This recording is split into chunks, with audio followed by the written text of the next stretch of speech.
नमस्कार मित्रों, जय श्री कृष्ण। मैं एस.एम. कथूरिया वैदिक प्रेडिक्ट से बोल रहा हूं। आज हम चर्चा करेंगे जन्म कुंडली में कुछ विशेष योग के बारे में। कुछ ऐसे योग बनते हैं जो जातक की जिंदगी में बहुत लाभदायक होते हैं, उन्हें ऊंचाइयों तक छू देते हैं। अपने जिस फील्ड में भी ये बनते हैं या जिस संबंध में ये बनते हैं, जिन ग्रहों के साथ बनते हैं। सबसे पहले हम बात करेंगे पंच महापुरुष योग। ये 5 ग्रहों से बनते हैं, जैसे कि गुरु, मंगल, बुध, शुक्र और शनि। अब देखें ये कैसे बनते हैं। गुरु जैसे कि सबसे अच्छे ग्रह गिने जाते हैं, जो लाभकारी होते हैं, जो बहुत ही बेनिफिशियल प्लेनेट गिने जाते हैं। ये अगर लग्न से पहले, चौथे, 7वें और 10वें भाव में हो या चंद्र से हो, तो ये और स्वयं की राशि में हो या फिर अपनी ऊंच की राशि में हो। जैसे गुरु स्वयं की राशि कौन सी हो गई? धनु, मीन। ऊंच की राशि कौन सी हो गई? कर्क। इन राशि में हो तो ये एक हंस योग बनाते हैं। जिस भी जातक की कुंडली में हंस योग होता है वो एक महापुरुष योग कहते हैं इसे। और उसको फायदे ये होते हैं कि जिसमें गुरु का हंस योग होगा वो आदमी बहुत ही बुद्धि वाला होगा, बहुत धनवान होगा, उसकी किस्मत बहुत अच्छी होगी और बच्चों के मामले में, पिता के मामले में बहुत भाग्यवान होगा। ऐसे ही दूसरा देखें, बुध ग्रह। बुध ग्रह इसी तरह अगर 1, 4, 7 और 10 घर में है, लग्न से या चंद्र से, तो और वो भी अपनी राशि में है या ऊंच की राशि, तो बुध की अपनी राशि मिथुन और कन्या है और कन्या राशि में ही ऊंच का होता है। तो इन दोनों में अगर है तो ये भद्र योग बनाते हैं। ये भी एक महापुरुष योग है और जो जातक को बहुत ही बुद्धिमान बनाते हैं, उनकी जो वार्तालाप होती है बहुत अच्छी होती है, लोगों को प्रभावित अच्छी तरह कर सकते हैं, धनवान होते हैं, तर्क वितर्क में बहुत तेज होते हैं। आगे अगर बात करें मंगल की, मंगल ग्रह इसी तरीके से अगर अपनी राशि में हो, जैसे कि मेष या वृश्चिक में, या अपनी ऊंच की राशि मकर में हो, तो ये एक रोचक योग बनाते हैं। जो जिस जातक की कुंडली में रोचक योग होगा वो बहुत ही बहादुर होते हैं, काम करने की क्षमता उनके बहुत अधिक होती है, ऊर्जावान बहुत होते हैं। और ज्यादातर देखा गया है कि ये लोग पुलिस में, मिलिट्री में ऊंचे पद पर विराजमान होते हैं, या कहीं भी अगर होंगे तो ये ऊंचे पद पे होंगे और काम करने की शक्ति इनके अंदर बहुत अच्छी होती है। आगे बात करें शुक्र की।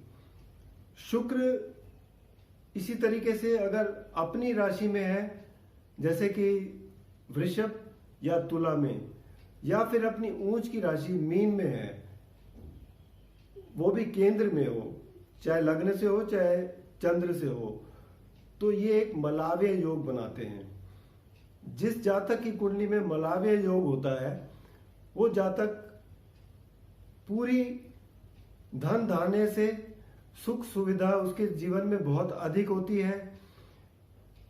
बच्चों का सुख, परिवार का सुख, स्त्री का सुख, ये सब मिलते हैं। और साथ ही वो काफी जैसे जो मीडिया में, फैशन में, फिल्मों में काफी अच्छी पोजीशन बना लेते हैं अगर इन लाइन में जाते हैं तो। इसी तरीके से शनि है।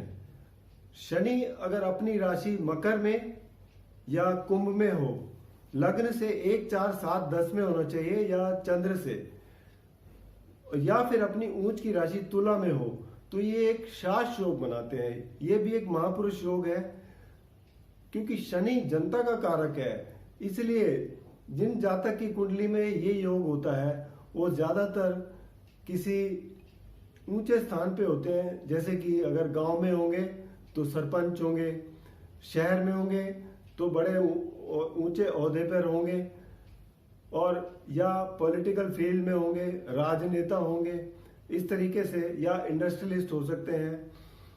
तो ये फायदा मिलता है महापुरुष योग से। तो ये 5 महापुरुष योग होते हैं। लेकिन इनके साथ अगर कुंडली में सूर्य या चंद्र अगर बैठ जाएं तो ये योग कैंसिल हो जाते हैं, फिर ये अपना इफेक्ट छोड़ देते हैं। ये ध्यान रखने वाली बात है। इसके अलावा कुंडली में देखें तो कुछ ऐसे योग बनते हैं जो एक से दूसरे घर में अगर उनके स्वामी अपनी स्थिति को बदल लेते हैं, जिसे हम एक्सचेंज भी कहते हैं, तो वो भी एक महायोग कहलाता है। अब वो कैसे बनेंगे, कौन कौन से घरों के होते हैं, वो आप ध्यान से सुनिए। पहला घर लग्न का, दूसरा घर, चौथा घर, पांचवा घर, सातवां घर, 9वां घर, 10वां और 11वां।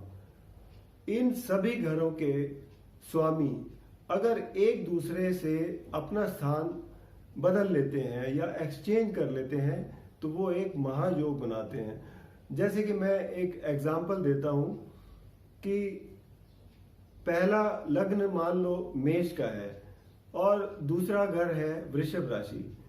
तो अगर लग्न का स्वामी मंगल दूसरे घर में बैठा है और दूसरे घर का स्वामी लग्न में बैठा है मंगल, तो ये एक बदलाव योग हो गया या एक्सचेंज योग हो गया। इससे जातक को बहुत अधिक लाभ मिलता है।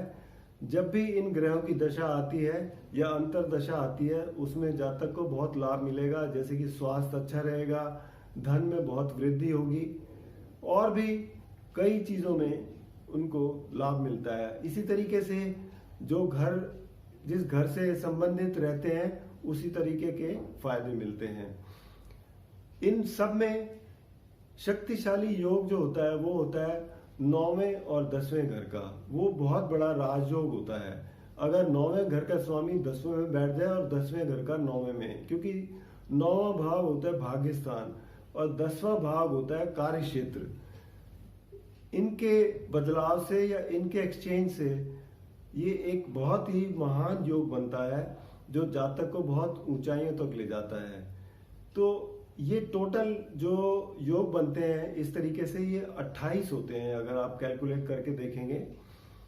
तो आज हमने इन 33 योगों की बात की। और वैसे कुंडली में योग तो बहुत बनते हैं, जिसकी हम ये अभी पहला भाग था। आगे हम फिर इनके बारे में बात करेंगे।